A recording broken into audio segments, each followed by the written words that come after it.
जब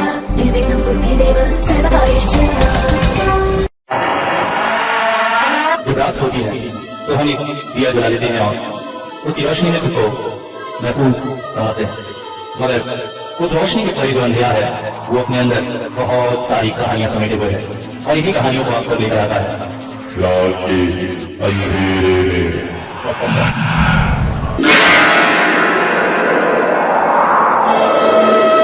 तो हेलो, नमस्कार, आदाब, सत श्री अकाल, गुड इवनिंग। कैसे हैं मेरे सभी चाहने वाले? आशा करता हूँ सब अच्छे होंगे।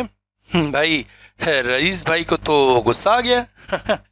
वैसे आप लोगों ने कहा नहीं उनका नाम बदल के क्या रखा जाए, क्योंकि लाल सिंह चड्ढा तो बुरी तरह से फ्लॉप हो गई। रईस भाई ने लिखा मेरी तबीयत ठीक नहीं है। तो रईस भाई, मेरी तबीयत तो बहुत ठीक है, मगर आपके कान ठीक नहीं है, क्योंकि आप लोग को जब भी इस तरह की सच्चाई सुनाई जाती है ना, तो आप लोग दूसरों को ऐसे ही कहते हैं। बहुत उचक रहते हैं आप, लाल सिंह चड्ढा सुपर हिट होगी। कैसे सुपर हिट होगी भाई? हाँ, जिसमें देशद्रोह की बातें की जाए उस फिल्म को सुपर हिट होने दिया जाएगा? आप लोगों ने क्या हिंदुओं को ऐसे ही समझ लिया है? हिंदू शांत रहता है, प्यार से रहता है, अपनी जिंदगी में जीता है, दूसरों की तरह सर तन से जुदा में नहीं जीता है। हिंदू के घर में 1 या 2 बच्चे होते हैं जो अपनी कमाई धंधे में लगे रहते हैं। उन लोगों की तरह 20-50 नहीं पैदा कर लेते हैं कि कुत्ते की तरह इधर उधर छोड़ दें और जुमे की नमाज के बाद पत्थरबाजी करें। मगर ये सच है कि हिंदू जब जागता है ना, तो अकेला ही 100 के बराबर होता है, और वही आप लोगों के लाल सिंह चड्ढा के साथ हुआ। बहुत उचक रहा था ये बंदा, हालांकि अभी भी उसने बहुत गंदा काम किया है। अगर आपने लाल सिंह चड्ढा देखी है नहीं देखी है मुझे नहीं मालूम, मगर मैं आप लोगों को जरूर बताना चाहूंगा स्टोरी से पहले आज कि वो कमीना कितना कमीना इंसान है, या आमिर खान, जिसने न सिर्फ इस बार हिंदुओं को टारगेट किया है बल्कि पूरे भारत देश को टारगेट किया है। पीके में तो बहुत कम किया था उसने। इस फिल्म में दिखाया गया है लाल सिंह चड्ढा पहले पगड़ी पहनता था, बच्चों के जो सिर में ज्यादा बाल होते हैं ना, सरदारों के, और फिर अपने बाल कटवा लेता है और फिर दाढ़ी रख लेता है।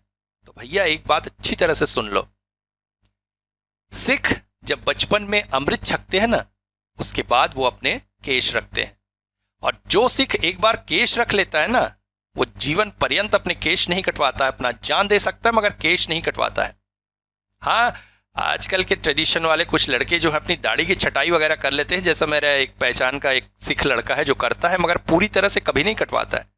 मगर इस फिल्म में दिखाया गया कि बचपन में उनके केश थे, फिर जब वो बड़े होते हैं तो अपने केश कटवा लेते हैं। क्यों? सेना में जाने के लिए क्या केश कटवाना जरूरी है? सेना में क्या सरदार नहीं होते हैं? मगर केश नहीं कटवाते तो इनका हीरो वाला लुक कहां से आता? उसके बाद फिर जब वो बूढ़ा होता है फिर केश रख लेता है। केश रखना क्या कोई मजाक है, खेल है? मुझे तो शर्म आ रही है सिख समाज पे। सिख समाज ये सब देखकर कैसे चुप है? वो सिख जो गुरुओं के शेर कहलाते हैं। जब गदर फिल्म आई थी तो इन्होंने बवाल मचा दिया था। जब फिल्म सिंह इज किंग में अक्षय कुमार ने सिख रहने बाद दाढ़ी कटवाने वाला सीन किया था तो उस पर बवाल हो गया था। आज सिख समाज मुंह पर लकड़ी डाले बैठा है, क्या काट के उल्लू बन गए हैं सिख समाज? दूसरी बात, सेना में कभी भी मंदबुद्धि लोगों को नहीं लिया जाता है। सेना का जो टेस्ट होता है उसमें ये लोग पास कर ही नहीं सकते, मगर फिल्म में दिखाया गया ये बंदा सेना ज्वाइन कर लेता है। मतलब सेना का टेस्ट इतना कमजोर है, और सिर्फ यही अकेला बंदा मंदबुद्धि है जो सेना ज्वाइन करता है। क्यों भाई? सेना ज्वाइन करने के लिए मंदबुद्धि होने का क्या तुक था? फिल्म फॉरेस्ट गम की आपने कॉपी की, अच्छी बात है, मगर फिल्म फॉरेस्ट गम की बेसलाइन क्या थी? बेसलाइन ये थी कि वियतनाम युद्ध में अमेरिकी सरकार ने सच में मंदबुद्धि लोगों को सेना में शामिल किया था, क्योंकि उस समय उनके पास सैनिकों की कमी थी, तो ऐसे में उनको मजबूरी में करना पड़ा था। और तुमने यह दिखा दिया कि मंदबुद्धि सेना में चला गया। भारतीय सेना का इससे बड़ा अपमान किसी ने नहीं किया है। नेक्स्ट बात, इसकी मां कहती है कि पूजा पाठ नहीं करना चाहिए क्योंकि मलेरिया फैलता है। मलेरिया को डिनोट करके कहा गया है दंगा फैलता है। तो जब पाकिस्तानी आतंकवादी इससे कहते हैं कि हम तो नमाज पढ़ते तो पूजा पाठ क्यों नहीं करता, तो ये बात कहता है, मतलब पूजा पाठ करने से मलेरिया या दंगा फैलता है, नमाज पढ़ने से नहीं फैलता है।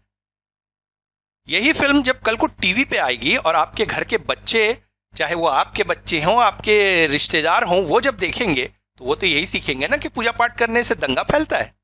वो जब आपसे ये सब बातें पूछेंगे तो आपको कैसा लगेगा? इसके बाद यहां पे ये दिखाया जाता है भाई कि कारगिल युद्ध में वहां से वो एक आतंकवादी को उठा के ले आता है और वो आतंकवादी भारत में रहता है, उसे सरेंडर नहीं कराया जाता, ना तो युद्ध बंदी के रूप में दिया जाता है, वो भारत में आराम से रहता है। भारत का इंटेलिजेंस इतना बेवकूफ है कि एक आतंकवादी यहां रहे उसे छोड़ दे, और वही आतंकवादी इसकी मदद करके उसे बहुत ऊपर ले जाता है। मतलब आतंकवादी बहुत अच्छे होते हैं। तो साले हमारे देश के जो सैनिक शहीद हो रहे हैं इन युद्धों में, वो बेवकूफ है, वो क्या अत्याचारी है जो इन आतंकवादियों को मार रहे हैं।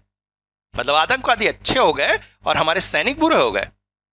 वाह वाह, क्या आप फिल्म बनाई है।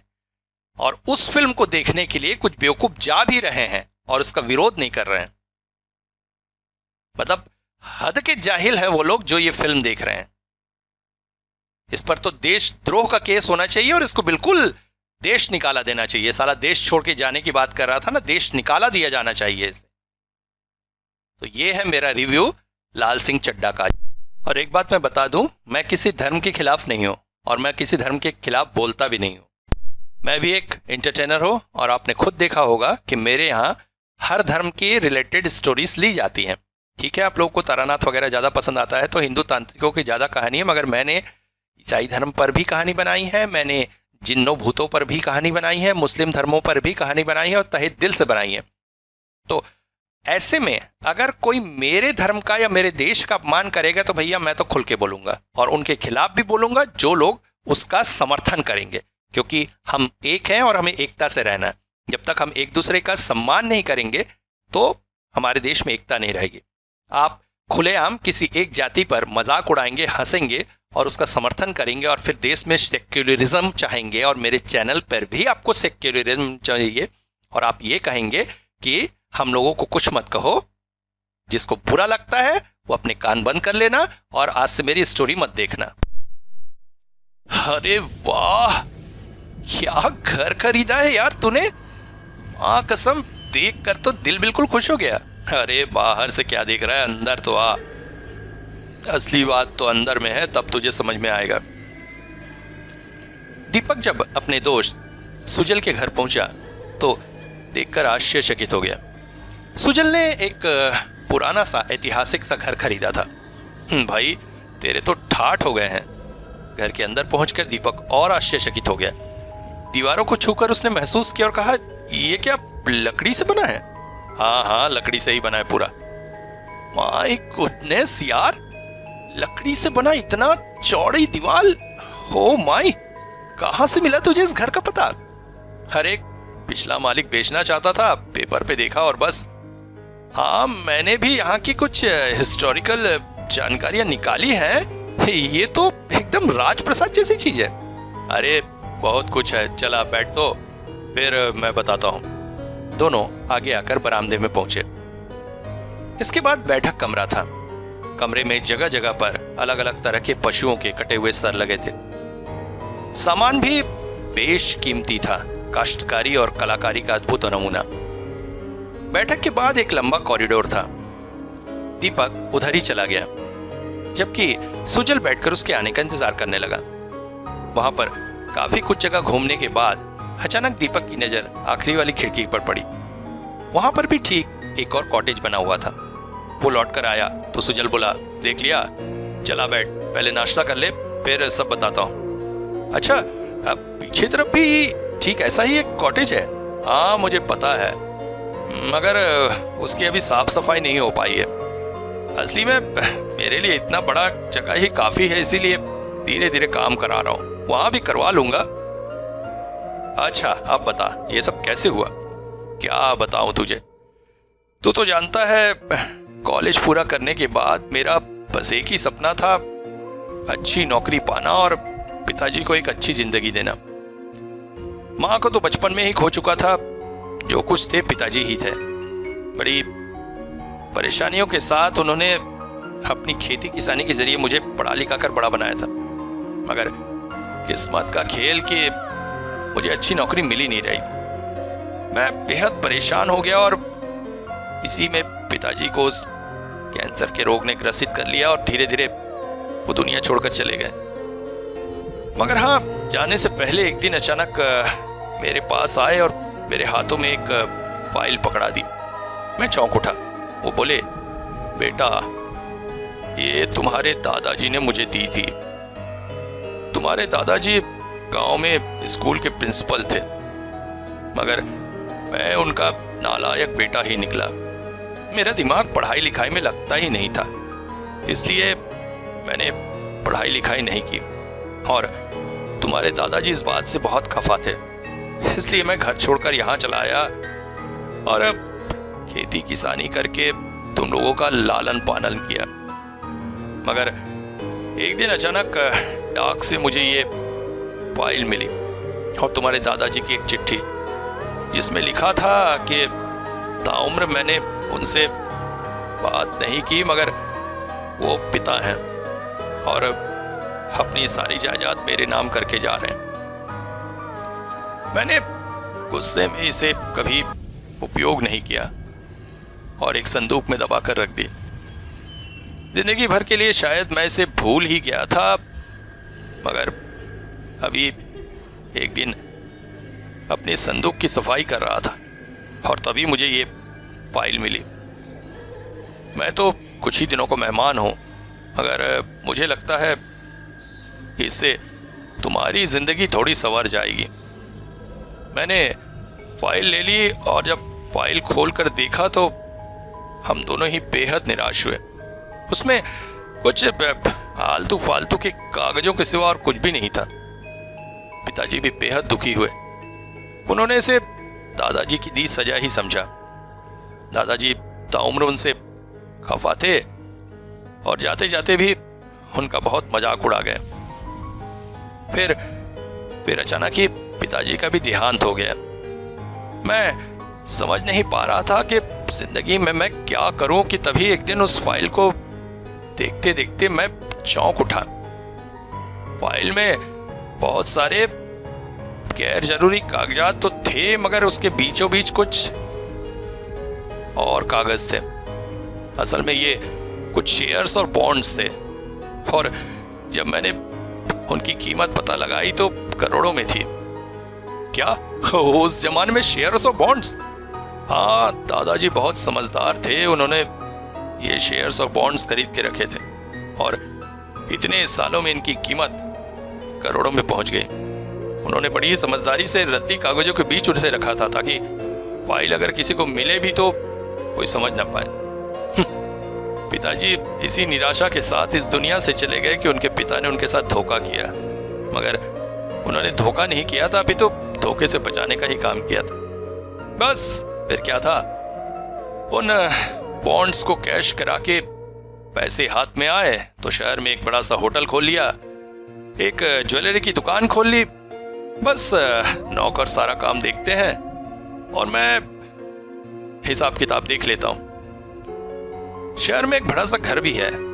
अचानक ही एक दिन पेपर में इस घर के बारे में पढ़ा और एक जुनून सा सवार हो गया इसे खरीदने का और खरीद डाला। इंटरेस्टिंग। तेरी कहानी तो किसी फिल्म से मिलती जुलती है भाई। किस्मत से लॉटरी लग के अमीर बन जाना और फिर वाओ, क्या बात है। अच्छा, इस घर का इतिहास क्या है? ये घर असल में घर नहीं है, अभी तो एक राजा का हंटिंग लॉज है।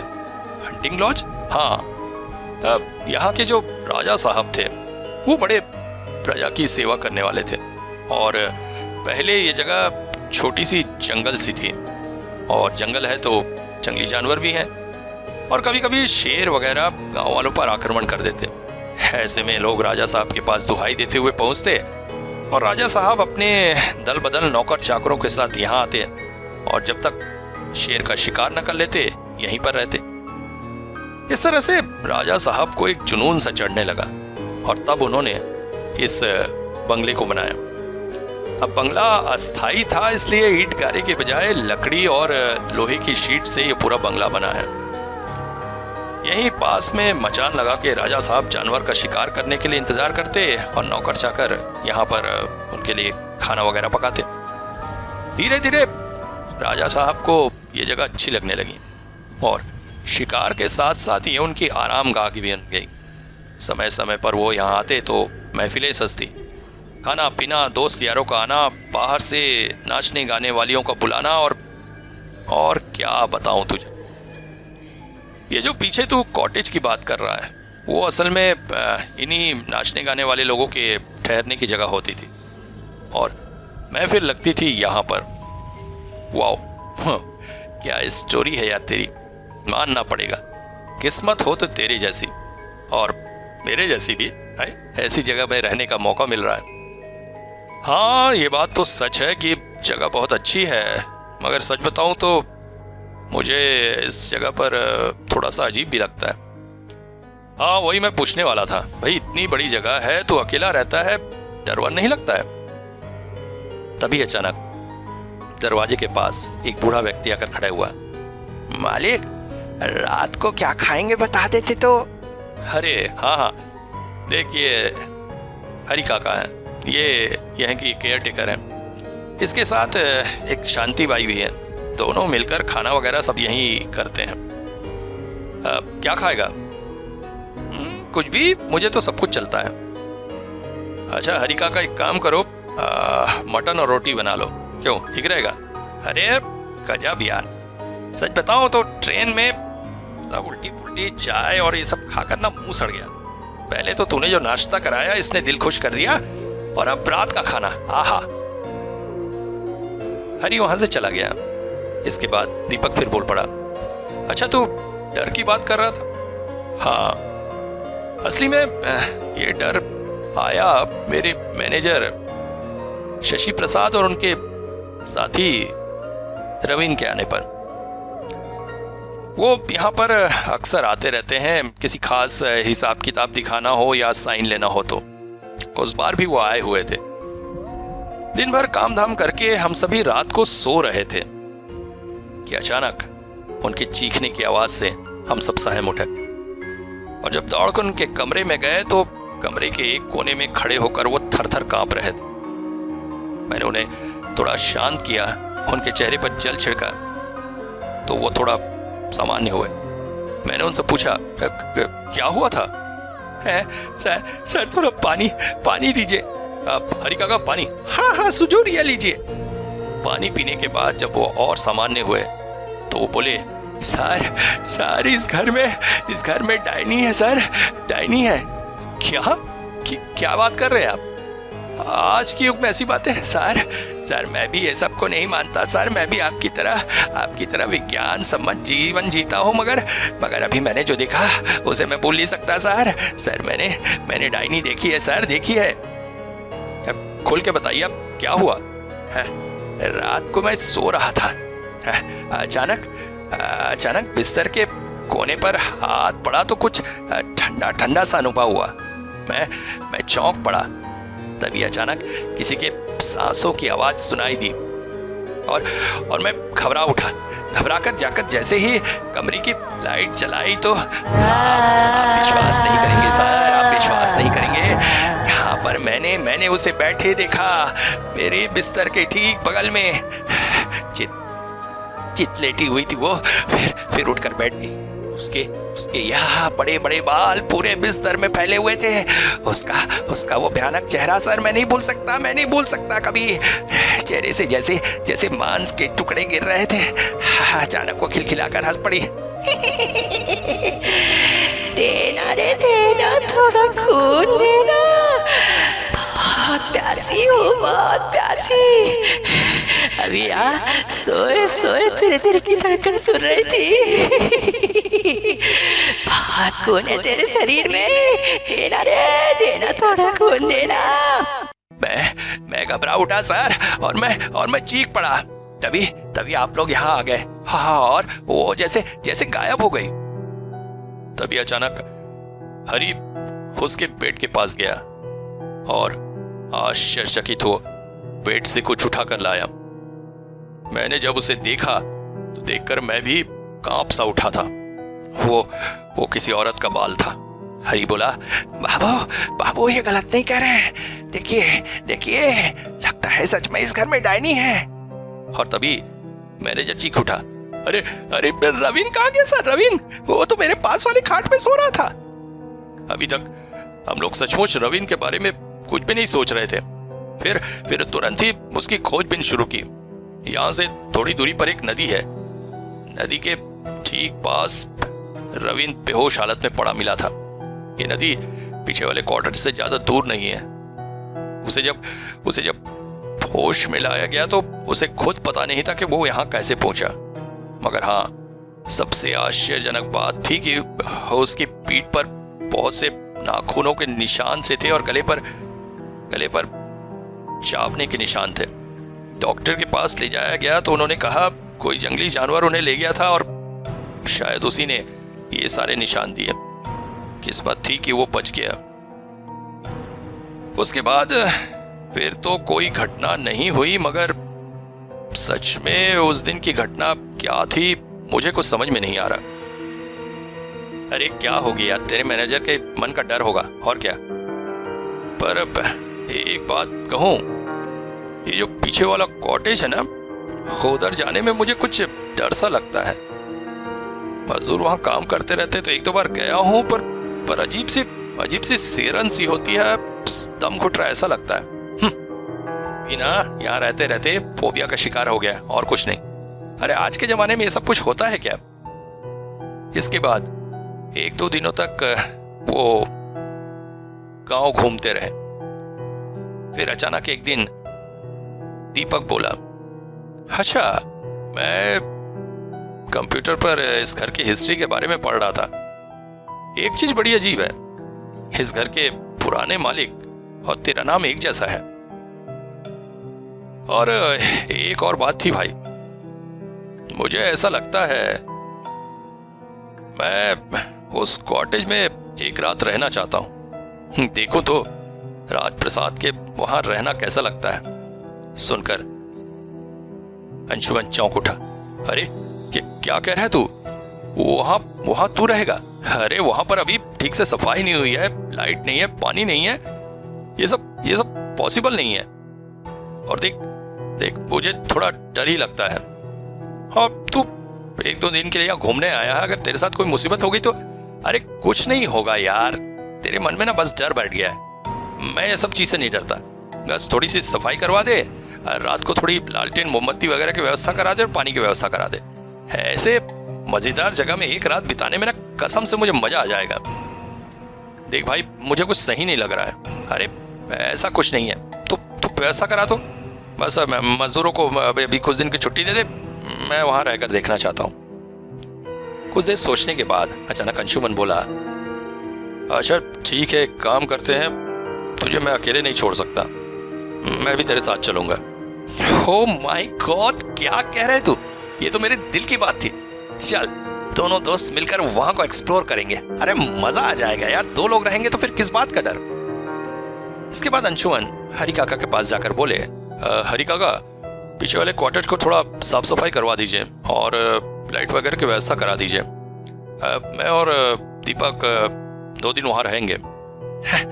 मालिक, आपका आदेश है तो पालन तो अवश्य करूंगा, मगर मुझे लगता है ऐसा करना सही नहीं होगा। क्यों? नहीं मालिक, कुछ तो है जो यहाँ सही नहीं है। ऐसा देखिए, आप मेरी बात सुनिए और जो कह रहा हूं वो करिए। हरि काका चुप हो गए और उन्होंने वहां की व्यवस्था करा दी। दिन भर दोनों घूमते फिरते रहे। एक बार उन्होंने हरि काका को फोन करके कहा, हरि काका हम लोग दोपहर को खाने में नहीं आ रहे, बाहर ही खाना खाएंगे, आप खाना रख दीजिए, उसी को रात को खा लेंगे, ठीक है। शाम ढले दोनों वापस आए और जल्दी ही खाना खाकर उस कॉटेज की तरफ चल पड़े। कॉटेज के अंदर हरि ने अच्छी व्यवस्था कर दी थी।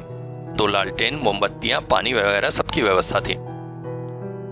दोनों कॉटेज में बैठे रहे। वहां का शांत और निझूप वातावरण मन में अजीब सी सिहरन डाल रहा था। दीपक बोला, देखा क्या वातावरण है यार, है?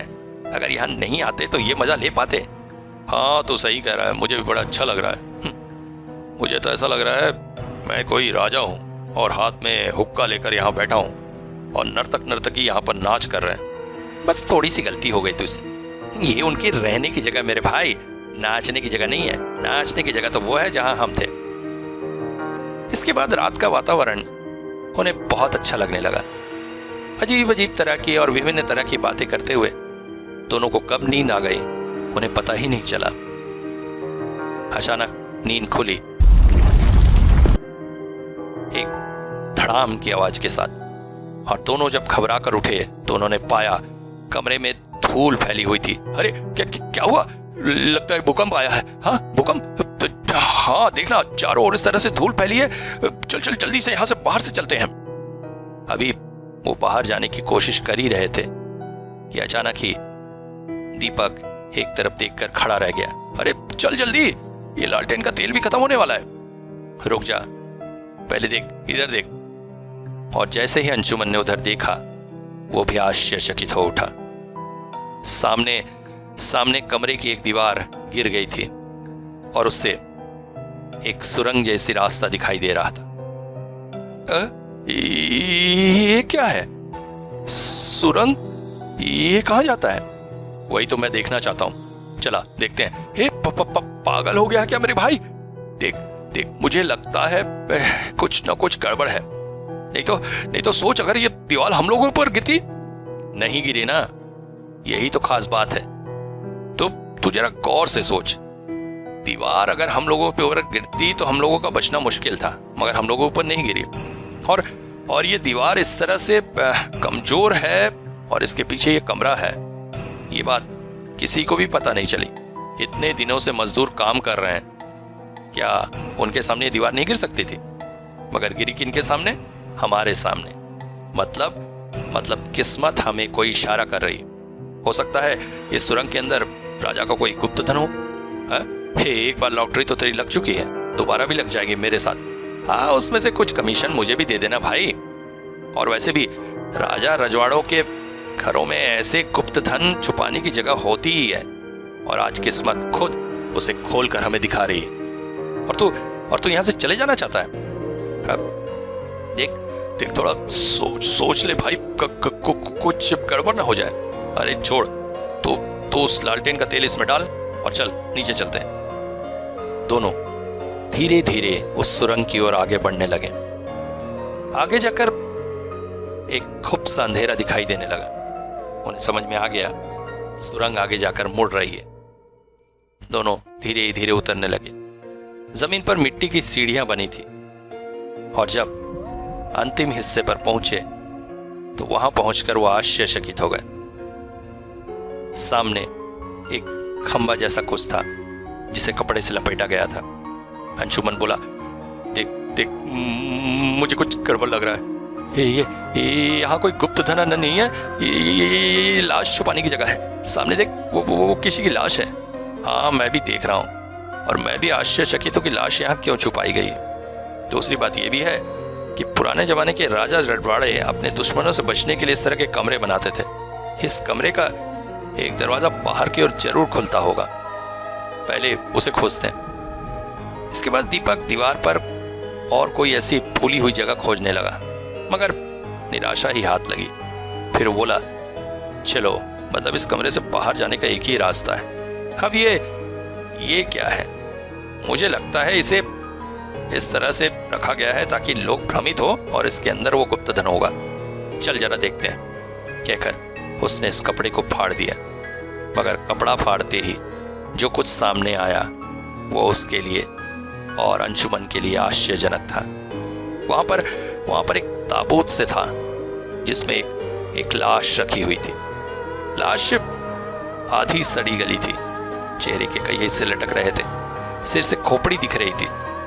लाश के हाथ में एक कीमती पत्थर की अंगूठी थी, जिसका पत्थर थोड़ा सा मलिन हो आया था। देखने से समझ में आ रहा था यह किसी महिला की लाश है। उन्हें कुछ भी समझ में नहीं आ रहा था। अंशुमन बोला, देख भाई, मुझे कुछ ठीक नहीं लग रहा है, तो चल ले यहाँ से। ये लगता है ये वही है। क्या वही है? तू ये कहना चाहता है यही वो डायनी है? हाँ भाई, मुझे लगता है यही वो डायनी है। चल यहाँ से। तभी अचानक उनकी नजर पास ही जमीन पर पड़े एक और धातु के वस्तु पर पड़ी। इसमें एक महिला हाथ ऊपर किए हुए थी और उसके ऊपर एक हरे रंग का पत्थर लगा था। फिर अचानक दीपक बोला, ठीक कह रहा है तू, दिन के समय मजदूरों को लेकर आएंगे और अच्छे से यहाँ को एक्सप्लोर करेंगे। हाँ हाँ भाई, चल चल। मगर जाने से पहले दीपक ने उस अंगूठी को और उस पत्थर को अपने साथ रख लिया। कमरे से बाहर आकर दीपक ने अंगूठी अपने हाथों में पहन ली, मगर अंगूठी पहनने के बाद ही जैसे जैसे उसकी जिंदगी में परिवर्तन होने लगा। एक दिन उसने अंशुमन से कह ही दिया, अंशुमन, मुझे कुछ अजीब सा लग रहा है यार, जब से मैंने ये अंगूठी पहनी है ऐसा लगता है कभी कभी मैं वास्तविकता में रहता हूं और कभी कभी किसी भ्रम में चला जाता हूं। हमेशा ऐसा लगता है जैसे जैसे मेरे पीछे कोई खड़ा मुझे देख रहा है। अंशुमन हंस पड़ा। अब बोल, है मुझे तो तू डरपोक कह रहा था और अब खुद ही, अरे कुछ नहीं है, सब तेरे मन में डर बैठ गया और कुछ नहीं। देख, मैं भी शुरू में ऐसे ही डरने लगा था, मगर उस दिन जब कमरे में गए, वो लाश देखी और सब कुछ देखा तो मेरे मन से डर चला गया है। बस राजा यहाँ पर किसी घटना को घटाकर भाग गया है। अब तो मुझे इस बात को अच्छे से एक्सप्लोर करना है कि आखिर ये सब है क्या, और तू डरेगा तो बात कैसे होगी भाई, तू ठहरा डॉक्टर, तुझे तो ये सब बातें और अच्छे से एक्सप्लोर करनी है।